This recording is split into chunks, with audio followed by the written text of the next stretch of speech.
दूसरा जो चक्र है उसके अंदर में ब्रह्मदेव और सरस्वती हैं, तो तीसरे चक्र में विष्णु जी और लक्ष्मी जी हैं, लक्ष्मी नारायण है। नारायण तत्व जो है वही इवोल्यूशन हमको देता है, उसी से हमारे अंदर इवोल्यूशन होता है। इसीलिए जहाँ एफ्लुएंस सुबत्ता बहुत आ जाती है, पैसा बहुत आ जाता है, वहाँ लोग सोचने भी लगते हैं कि इससे आगे कहाँ जाने का है, इसलिए वहाँ इवोल्यूशन होता है ज़्यादा।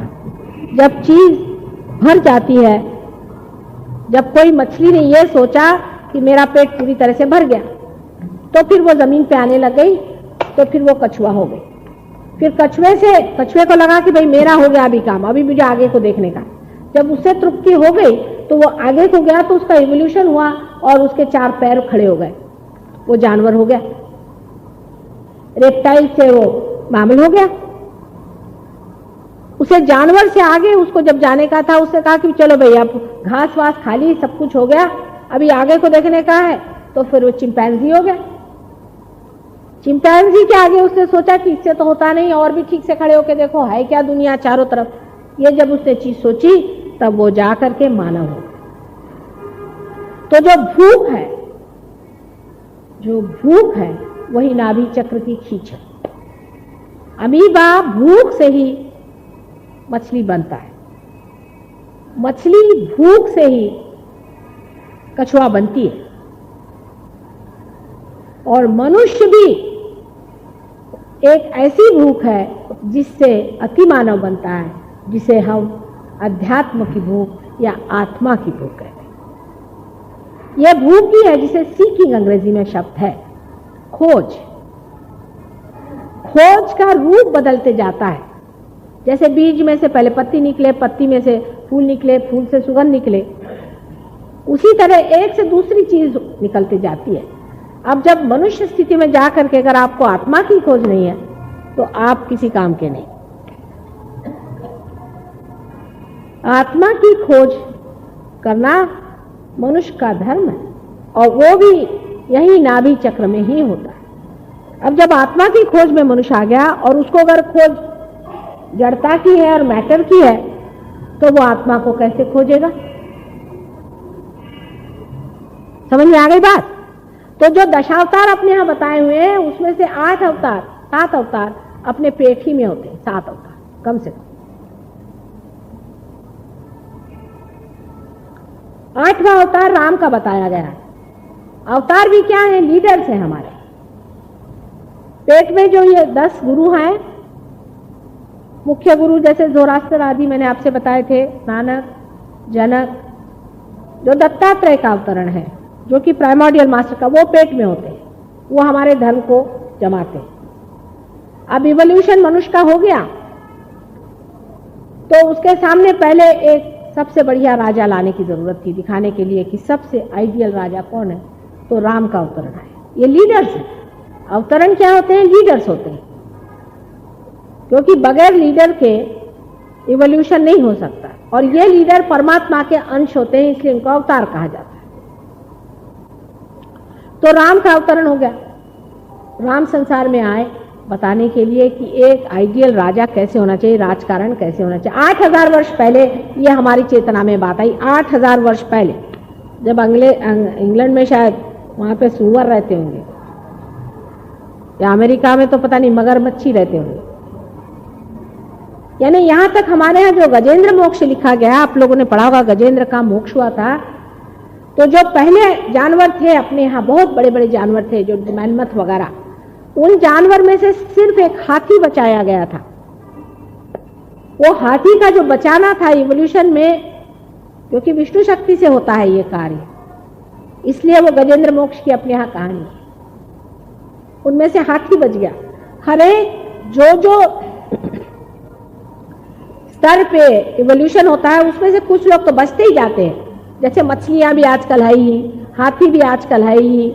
इसी प्रकार धीरे धीरे इवोल्यूशन होते रहा। 7 इवोल्यूशन तक हम लोग कह सकते हैं कि पहला इवोल्यूशन परमात्मा का जब मनुष्य के रूप में होने का हुआ, तो वामन स्वरूप, छोटा आदमी बन के वामन बन के आए थे। उन्होंने पहले ये दिखाया कि मनुष्य जो है वो तीनों लोक को जीत सकता है।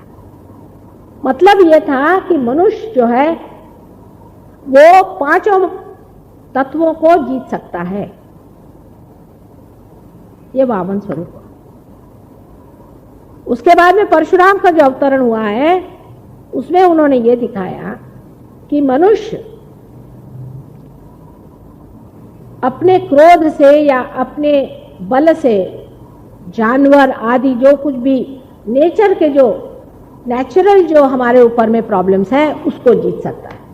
इसलिए परशुराम का अवतरण हुआ। उसके बाद राम का अवतरण तब हुआ कि जब ये दिखाना था कि मनुष्य अपने अंदर ऐसी स्थिति कर सकता है कि राजकारण में वो अपने को दूसरों का लीडर बना सकता है और सबको परमात्मा के रास्ते में ले जा सकता है, जिसको कि फिलॉसफर किंग कह करके लोगों ने बताया हुआ है। वो अपने यहाँ श्री राम का उदाहरण है। अभी बोलो अपने यहाँ के जितने राजकर्ता हैं उनसे पूछो कि राम का उदाहरण लो, जिन्होंने सीता जी को छोड़ दिया। अपने घर वालों का त्याग करना ही चाहिए अगर आपको राजकारण में आना है तो। अगर वो अपने से चिपक गए तो हुआ कल्याण देश का भी और आपका भी। जिसने इस मक्खी को पहचान लिया वो बड़ा भारी राजकारणी है, वही राजकारण कर सकता है। इसलिए श्री राम का अवतरण संसार में हुआ। लेकिन वो अपनी पत्नी से बहुत प्रेम करते थे और इतना ही नहीं, बड़े भारी पिता स्वरूप वो हैं। अब अगर समझ लीजिए आपके हाथ में मैं ऐसे कहूं कि हाथ रखो बेटे, अगर आपकी ये पकड़ा जाए राइट हार्ट, इस पे राम का अवतरण है, तो आपसे या तो आप अपने पिता से नाराज हैं और या तो आपके पिता में बीमारी है कोई, या तो उनको हार्ट का ट्रबल है आपके पिता को, या अगर आप पिता हैं तो आप अपने बच्चे से ठीक नहीं हैं। देखिए कितनी कमाल है। आप ऐसे बैठे हुए हैं, किसी के बारे में सोचें और ये चीज की अगर पकड़ आ रही है तो इसका मतलब ये है कि आपका पिता का जो तत्व है वो गड़बड़ है।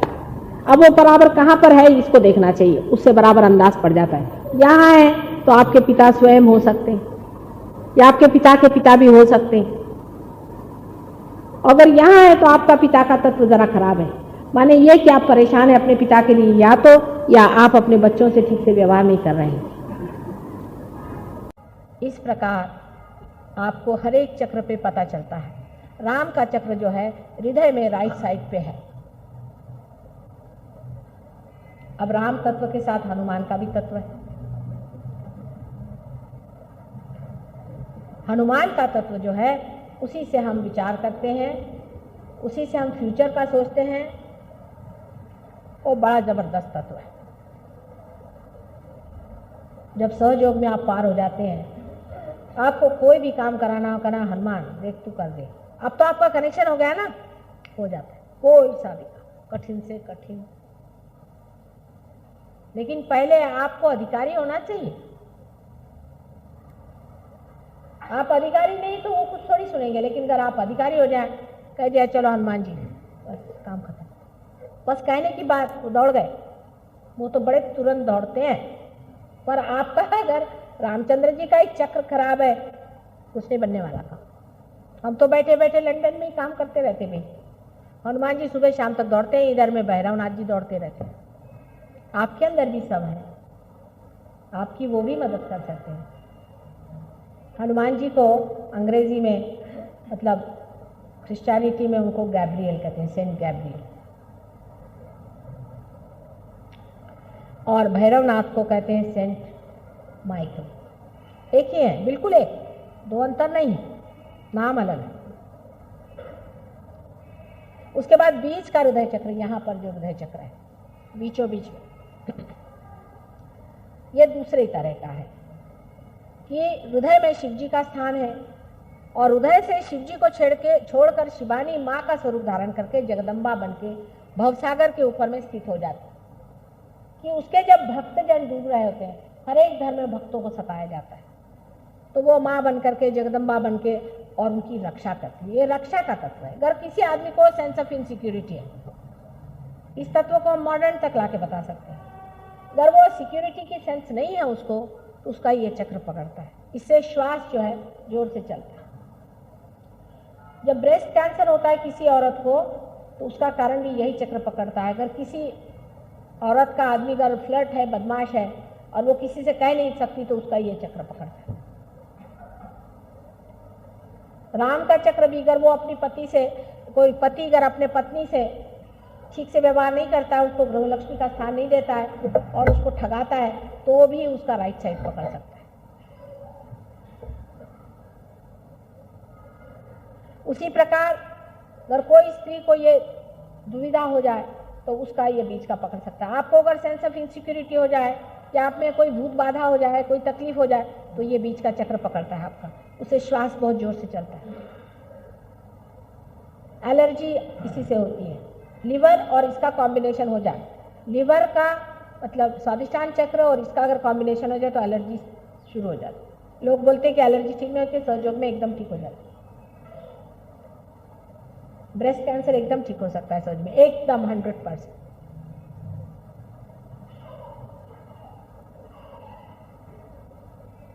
उसके बाद में ऊपर में चक्र जो है, मैंने कहा जगदम्बा का है, श्री सीताराम का चक्र है राइट साइड में, और लेफ्ट साइड में हार्ट में शिव जी का तत्व है, शिव तत्व है। अब जानना शिव तत्व को है, और कुंडलिनी जो है वो आपके अंदर चित्त को खींचती है और आपके चित्त को जब यहाँ पहुँचा देती है तो ये सदाशिव जी यहाँ बैठे होंगे। यहाँ सदाशिव का स्थान है जो कि हमारा एग्जिस्टेंस है, और उसका हृदय में प्रतिबिंब है आत्मा स्वरूप। जैसे ही वो यहाँ जागृत हो जाती है, हृदय में भी प्रकाश पड़ जाता है और आत्मा का स्वरूप जो है वो अपने हाथ से बहने लगता है। ये आत्मा का स्पंदन है। जो आपके हृदय का स्पंदन है वो आपके हाथ से बहना शुरू हो जाता है। ये रियलाइजेशन है। हवाई बातचीत नहीं है, बिल्कुल आप देखेंगे, खुद आप मेहनत करके देखेंगे, बिल्कुल साइंटिफिक चीज़ है। लेकिन तुम लोग सीख लो, नहीं तो ये अंग्रेज तुम्हें आके सिखाएंगे। मैं बता रही हूँ, ये तुमसे बड़े होशियार लोग, ये तो जम जाते हैं सहयोग पे। रात दिन की मेहनत करके इन लोगों ने ऐसा पकड़ लिया, इसे तुम लोग बात करोगे तो हैरान हो जाओगे कि अरे बाप रे बाप रे, ये लोग कहाँ से कहाँ पहुँच गए। सारे तुम्हारे अवतार सब पढ़ पढ़ के इन्होंने अपने ठिकाने लगा लिया है। कोई भी इनको परम्यूटेशन कॉम्बिनेशन बताओ, बोलते हैं हाँ इसमें ये मंत्र लगाओ, ये करो, वो करो, ये ठीक करो। हो सकता है कि पुराने हिंदुस्तानी उधर पैदा हुए और उधर जो इधर राज करते थे आकर के आज राज कर रहे, क्योंकि इनकी जो एक तरह की खोज है उसमें इतनी गहराई और बुलंदी है कि मैं आश्चर्य में रह जाती। अभी अपने हिंदुस्तान में इतने लोग बिजी होते हैं कि उनको टाइम नहीं। इनको पूछो कि रात दिन लगे रहते, सवेरे 4 बजे उठेंगे, नहा धो करके बैठेंगे ध्यान, और एक एक चीज पे उतरेंगे। हालांकि उनके पास वो चीज नहीं है जिसे पवित्रता कहते हैं, जो तुम्हारे पास है वो खो चुके, उसको भी जमा लेते। पाने का है ना, सब चीज जमा लेते। कल ये लोग तुमसे ऊंचे हो जाएंगे, तुम लोग रह जाओगे यहाँ पर। मैं बता रही हूँ, यहाँ के जितने जवान लड़के हैं उनसे मैं बता रही हूँ कि इस पे बैठो और इसका साइंस पूरी तरह से स्टडी करके और अपने अंदर ले लो, नहीं तो तुम उल्लुओं जैसे घूमोगे और फिर ये लोग दूसरा राज तुम्हारे करेंगे। तुम्हारी संस्कृति तुम्हारी खोपड़ी पर डालेंगे। अभी हमारे साथ आए 2-3, तो मैंने उनसे कहा कि तुमको क्या हिंदुस्तानी लड़की शादी करना हक है? हिंदुस्तानी हो तो, और वो अंग्रेज हो गई हो तो हमको नहीं चाहिए। बाल कटी लड़की नहीं चाहिए हमको। देखो उनको अच्छे नहीं लगते कोई बाल कटी हुई लड़की आती, कह ये क्या अंग्रेजियत करके घूम रहे हैं, हमको नहीं अच्छी लगती है लड़की। और जिसके जो हिंदुस्तानी उसको कहेंगे बड़ी ब्यूटीफुल है। अपने दृष्टि से तो वो बिल्कुल ही पिछवाड़ी औरत है, इनके लिए वही ब्यूटीफुल है। तो अब आपको मैंने हृदय चक्र के बारे में बताया, हृदय के बारे में बताया, और यहाँ दुर्गा जी का 1000 बार का कहते हैं कि अवतरण हुआ है, पर उससे अनेक बार हुआ है, पर मुख्य 1000 है। तो इसके लिए आप दुर्गा पढ़े, दुर्गा सहस्त्र नाम पढ़े तो आप उनके नाम सब जान सकते। ये चक्र जिसका पकड़ा हो दुर्गा जी का नाम ले, उसका छूट जाए, पर पार होना चाहिए, बगैर पार हुए नहीं।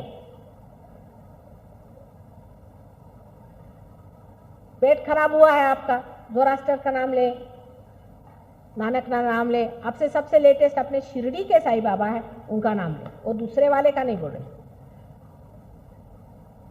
उसका तो नाम भी नहीं लेना चाहिए। असली शिरडी साईं बाबा ये लास्ट अवतार है उनके, दत्तात्रेय के, उनका नाम लेने से भी पेट ठीक हो जाएगा। उसी प्रकार जो कुछ भी यहाँ विकार हो से ठीक हो जाएगा। अब हृदय में शिव जी का स्थान है। ये बहुत ही महत्वपूर्ण चीज है जिसे समझ लेना चाहिए। शिव जी अगर गुस्से हो गए तो भगवान ने बचा रखे, क्योंकि वही आखिरी चीज है। अगर हृदय तुम्हारा बंद हो गया तो मैं क्या बात करूंगी। और भोला जीव है वो, भोले शंकर, वो बात बात में गुस्सा हो जाते हैं और बात बात में खुश भी हो जाते हैं।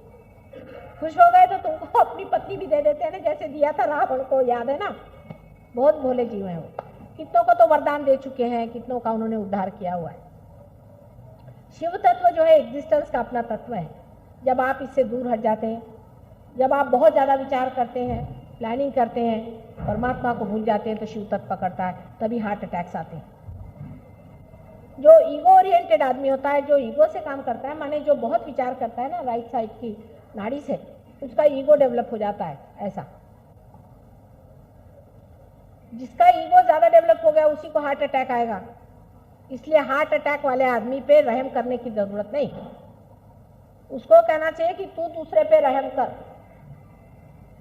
किसी को हार्ट अटैक आता है तो उसको बोलना चाहिए अब तू दूसरों पे रहम कर, तेरा जो शिव तत्व है वो गुस्सा हो गया।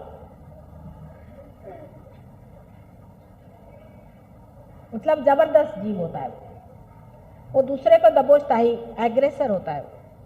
उसे ये कहना चाहिए कि जरा सा थोड़ा सा बैठ के अपने बीवी बच्चों को प्यार कर, थोड़ी देर उनसे बात कर, रात दिन दफ्तर दफ्तर दफ्तर जो आदमी करता है उसका हार्ट अटैक आता है।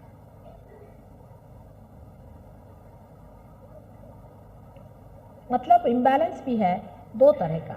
एक होता है कि अपने सोचने विचारने से जो इम्बैलेंस आता है।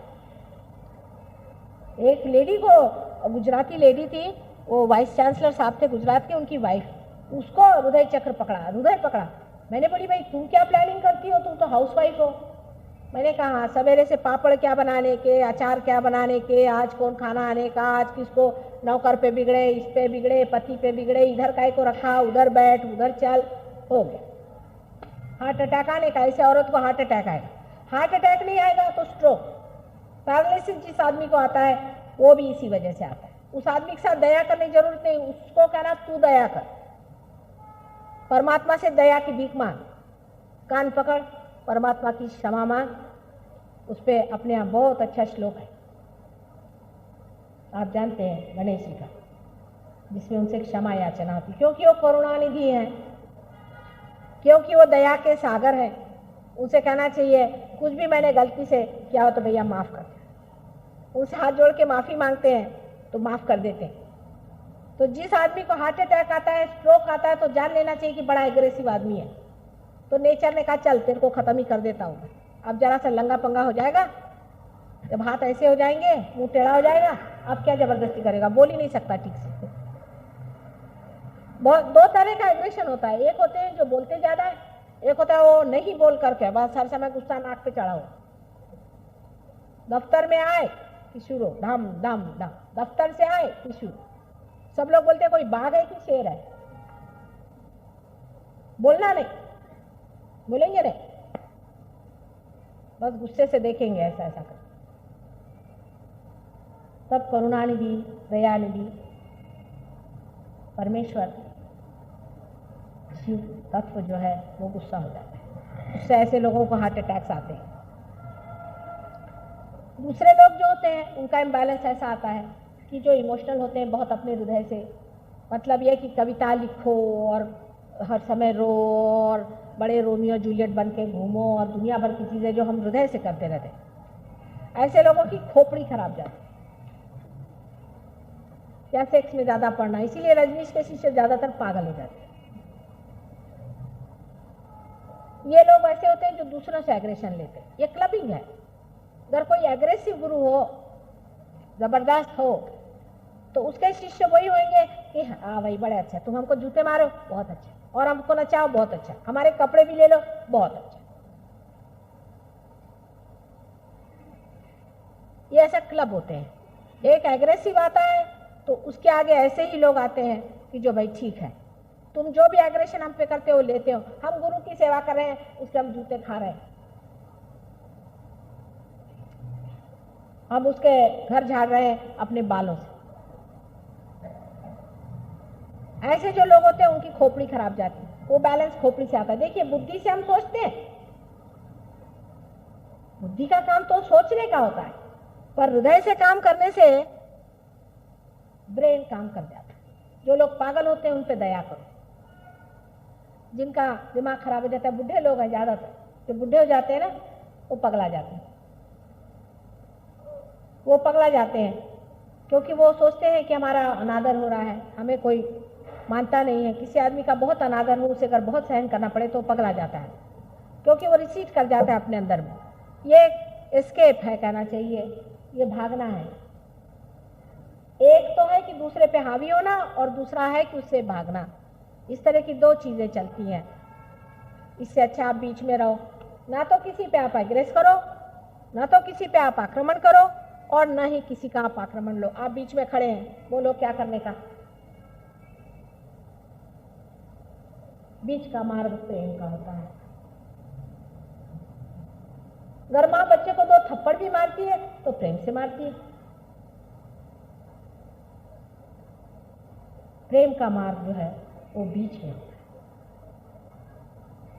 है। इसलिए बीच का तत्व है प्रेम का, और जगदम्बा से मिला है तो माँ के प्रेम से हम प्रभु के प्रेम को समझ सकते हैं कि हमारी एक माँ ही है, पार्थिव शरीर है उसका, सब पार्थिव है, तो भी उसका प्रेम एक कैसा है कि बुढ़े भी हो जाते तो भी माँ की याद नहीं छूटती कि माँ होती तो देखो आज ऐसा नहीं करती मेरी माँ। अब कभी कभी एक आध माँ खराब भी निकल जाती, पर अधिकतर बच्चे ही खराब हो जाते हैं, माँ का रिश्ता खराब नहीं होता। जो बच्चे अपने माँ को नहीं मानते हैं, उनको सताते हैं, उनका भी ये चक्र पकड़ता है। बुढ़ापे में माँ बाप को सताते हैं, उनका भी ये चक्र पकड़ता है। अपने माँ के प्रति श्रद्धा रखना, बाप के प्रति, पहले माँ के प्रति, क्योंकि बाप तो अपने से श्रद्धा करा ही लेता है, नहीं तो दो झापड़ मारेगा वो तो नहीं छोड़ने वाला। बाप को कोई जवाब नहीं देता, माँ को तपड़ तपड़ जवाब देते हैं क्योंकि बेचारी माँ है। लेकिन जो अपनी माँ का मान करता है वो असली सहयोगी है। ऐसा मेरे साथ भी करते हैं ना, मेरे को बहुत सताते हैं, क्योंकि मैं किसी को मारती पिटती नहीं हूँ, इसलिए मेरे को सताते रहते। लेकिन मैं मजा देखती हूँ, तो कितनी देर सताओगे तुम, फिर तो ठीक करना ही पड़ेगा। फिर पकड़ गया माँ मेरा सर आए, मैंने कहा अच्छा अभी पकड़ गया क्या, अभी ठंडे बैठो जरा। बहुत आर्ग्यूमेंट कर रहे थे मेरे साथ। उसके बाद में हृदय का चक्र में मैंने बताया, हृदय में मैंने कहा कि शिव जी का तत्व है, और उससे ऊपर का जो चक्र है बहुत ही महत्वपूर्ण है। इसको विशुद्धि चक्र कहते हैं, जो कंठ में यहाँ पीछे में होता है। जबकि मनुष्य ने अपनी गर्दन उठा ली तब ये चक्र स्थित हुआ है। ये श्री कृष्ण का चक्र है, राधा कृष्ण, ये विराट का चक्र है। ये विराट पूरा की पूरा विराट बना है।